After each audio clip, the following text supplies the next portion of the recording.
Hello everyone, welcome to my channel. শীতকাল এলেই টাটকা গ্রিন পিস বা কড়াইশুঁটির মিষ্টি স্বাদ যেন মন ভরিয়ে দেয়। আর এই কড়াইশুঁটি দিয়ে তৈরি করা যায় একেবারে ইউনিক আর সুস্বাদু বিভিন্ন রেসিপি।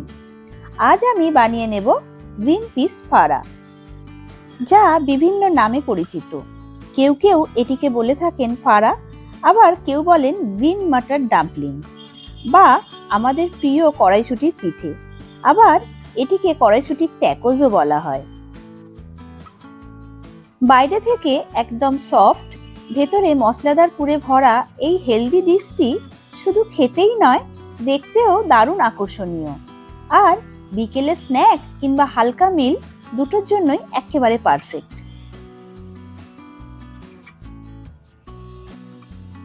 চলুন তাহলে দেরি না করে দেখে নেওয়া যাক কিভাবে সহজ উপায়ে বাড়িতেই বানিয়ে ফেলা যায় এই টেস্টি আর ডিফারেন্ট গ্রিন পিস ফাড়া বা কড়াইশুঁটির পিঠে।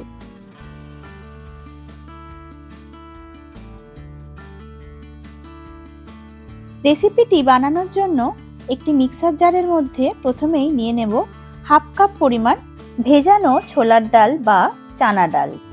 এর সাথে দিয়ে দেব 1 কাপ পরিমাণ কড়াইশুঁটি।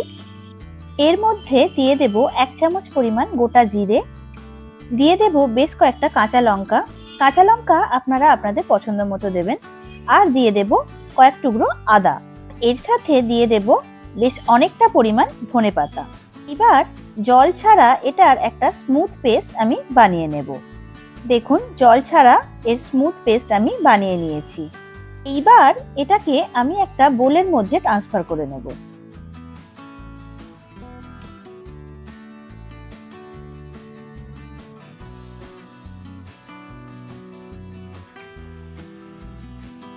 এর মধ্যে দিয়ে দেব স্বাদ মতো নুন, দিয়ে দেব 1 চামচ পরিমাণ ভাজা মশলা।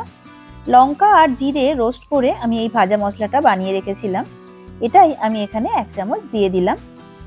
দিয়ে দেব 1/4 চা চামচের মতো হিং আর 1 চামচ কোকোনাট সুগার।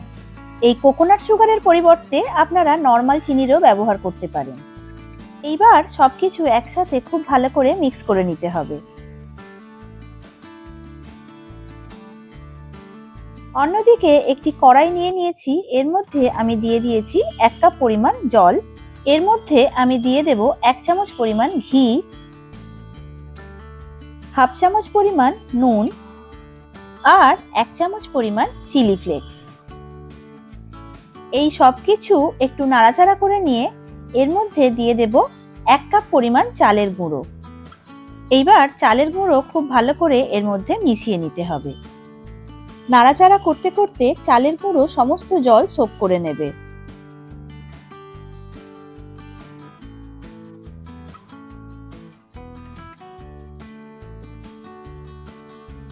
এবার এটাকে কভার করে 5 থেকে 6 মিনিটের মতো রেখে দেব।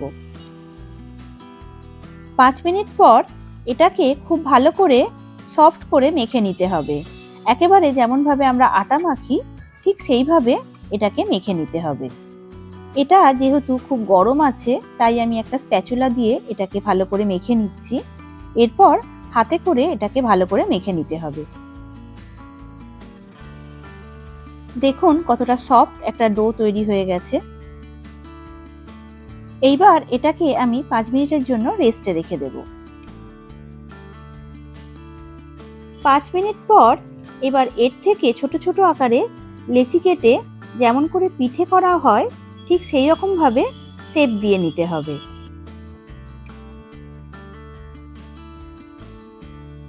এইবার হাতের সাহায্যে একটু ফ্ল্যাট করে নিয়ে এর মধ্যে কড়াইশুঁটির যে পুরটা আমি তৈরি করে রেখেছিলাম সেটা এর মধ্যে দিয়ে দেব। এইবার হালকা হাতে এটাকে জাস্ট সামান্য পরিমাণ ফোল্ড করে নেব।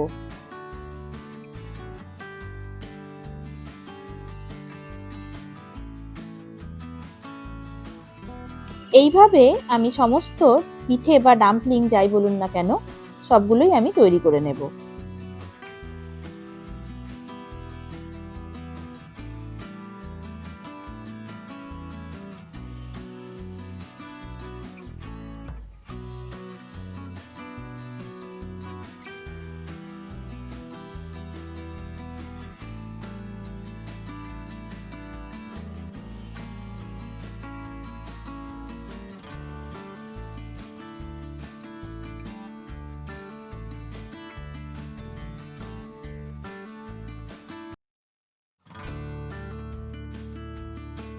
এইবার এগুলোকে আমি স্টিম করে নেব।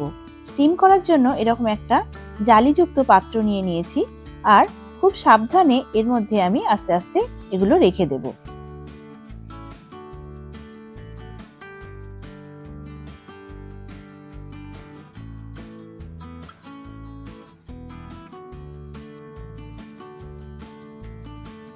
এইবার একটা প্যানের মধ্যে আমি বেশ কিছুটা পরিমাণ জল নিয়েছি, আর তার মধ্যে আমি এটা ভালো করে বসিয়ে দেব। বসিয়ে প্রায় 15 মিনিট মতো স্টিম করে নেব।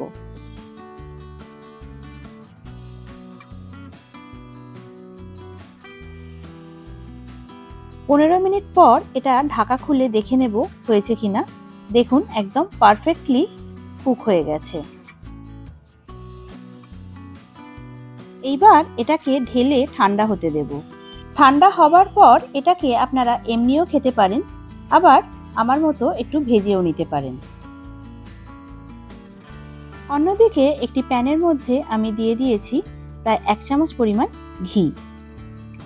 এর মধ্যে দিয়ে দেব হাফ চামচ পরিমাণ হিং, দিয়ে দেব 1 চামচ পরিমাণ গোটা সর্ষে, আর 1 চামচ পরিমাণ সাদা তিল।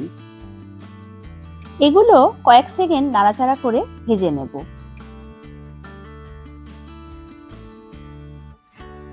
এবার এর মধ্যে তৈরি করে রাখা ডাম্পলিং বা পিঠেগুলো দিয়ে দেব। দিয়ে ভালো করে নাড়াচাড়া করে এটাকে ভেজে নেব। খুব বেশিক্ষণ এটা ভাজার দরকার নেই, বেশিক্ষণ ভাজলে এটা আবার শক্ত হয়ে যাবে, তাই মিনিট খানেক মতো এটাকে ভেজে নেব। এখানে আমার সমস্ত পিঠে বা ডাম্পলিংগুলো ভাজা হয়ে গেছে। এইবার আমি এর একটা সুন্দর প্লেটিং করে নেব।